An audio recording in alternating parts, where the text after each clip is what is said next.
Hey everybody, welcome on in to Sports Live in the 215. Today we will discuss the Phillies dropping two of three after winning the first game in their first series of the year to the Texas Rangers. Obviously, it's very frustrating. You kind of get the leg up from that big opening day win. You get the season started on the right foot, and then you can't quite follow it up. I wanna say they had at least, or um they had like two blowout losses. I want to say at least there was at least one. Give me 1 second. Um, yeah, that was just my mom. Yeah, so let me actually verify that. Give me 1 second. They had one blowout loss. Game two's loss was a 5-4 loss. That was just one where Aaron Aaron Nola I thought was fine. Um, 5 innings, 3 earned runs, but the offense didn't show up till late, so he couldn't earn the win. But we did give him a no decision. Um, Christopher Sanchez, he was absolutely dominant in game one. Um, I mean, 6 innings, 3 hits allowed, 0 runs, 10 strikeouts, absolutely masterful, and exactly what you want out of your opening day starter. One of your two best pitchers from a year ago, the other being Zach Wheeler. Yeah, obviously, good way to start the series, and then freaking Jesus Luzardo, he did not open 2026 the way he had hoped. After signing that big contract in the offseason, he had a bit of a rough outing. I want to say um, he gave up 6 runs. Um,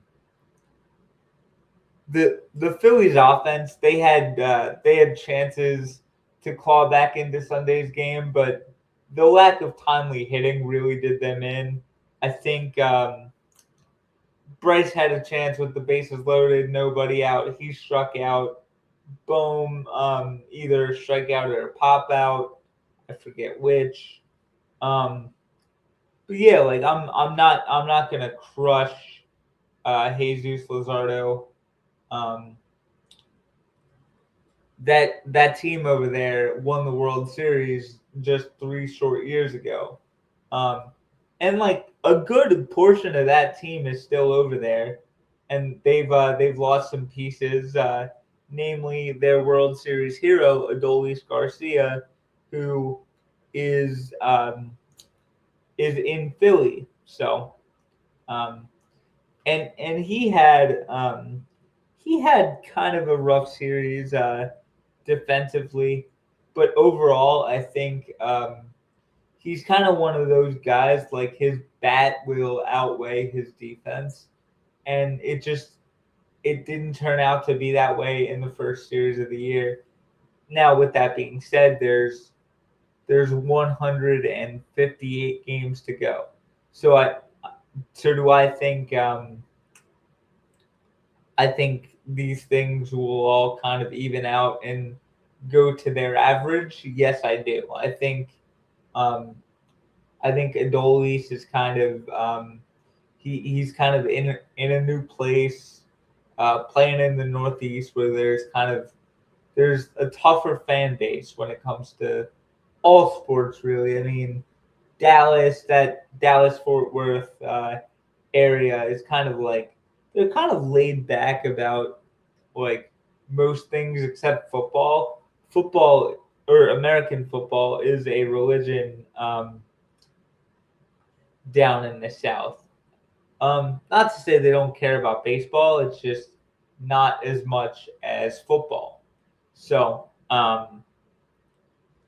yeah, I think Adolis is still kind of adjusting to the heightened sense of urgency um, that that comes with playing in Philadelphia. I mean, I know I know by he's loved by that community over there in Texas, and um, I'm sure they're sad to see him go. But I mean, this is a guy who is on a 1 year, I think $10 million contract, maybe a bit less, and he wants to he really wants to prove himself, and hopefully he does. He has 100 plus games to do so. Um, so hopefully Adolis can do that. I think I still think this Phillies team will be fine. They just have to execute with runners in scoring position. Um, and yeah, I mean, tough series.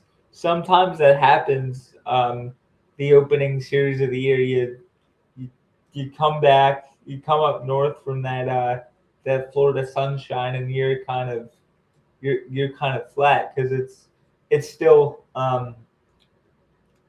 at least somewhat cold in the northeastern states. So it's a bit it can be jarring for some guys, um, for sure. But the Phillies that's no excuse for obviously them coming out flat. Like that has to be better, and I think the sense of urgency needs to be higher going into this national series. So um, yeah, hopefully hopefully all of that happens, and yeah, it's gonna be an interesting series. I'll preview the Nats series in another video that will be up on YouTube shortly after this one. Um, but yeah, it should be um, a fun series to watch. I think the Nationals are starting to get some exciting young pieces to be able to compete with teams like the Phillies, teams like the Mets, teams like the Braves. Even though last year the Braves had a bit of a letdown, but I think that was primarily due to injuries. So I think they'll be back, and yeah, it should be a fun division. It's This division is basically everybody else, and then the Miami Marlins. Um, and don't worry, Marlins fans, I'm not going to call you bottom feeders like Ricky Batalco did um, in the 2020 season, but you guys are in a rough spot. And to be fair, you have been for most of my life, and of course that fan base is apathetic. Freaking Miami wants to party. They don't want to watch freaking mediocre baseball for 6 months out of the year. And yeah, that ballpark down in Miami is a ghost town. I feel for those fans. I know like the fans in Miami, Little Havana, they want winners, and they badly want a winner, but it just hasn't happened for them since what 2003. I was 1 years old the last time the Marlins won the World Series. Think about that. Oh my gosh. So it's been a struggle for the Miami Marlins, but Anyway, that doesn't impact the Phillies right at this moment. But yeah, um, this national series should be fun. We're gonna um, see kind of the age old matchup, the the veterans against the youth, and let's see let's see which side can come out on top. I have some buddies I played with, and even some friends I went to school with, and I mean middle school. This is when I still lived in Jersey, who are Nationals fans. So I'm definitely razzing them a little bit for sure. So with that being said, thank you guys for listening to this. I'll see you later today. And as always, for the first time this year, go Phils.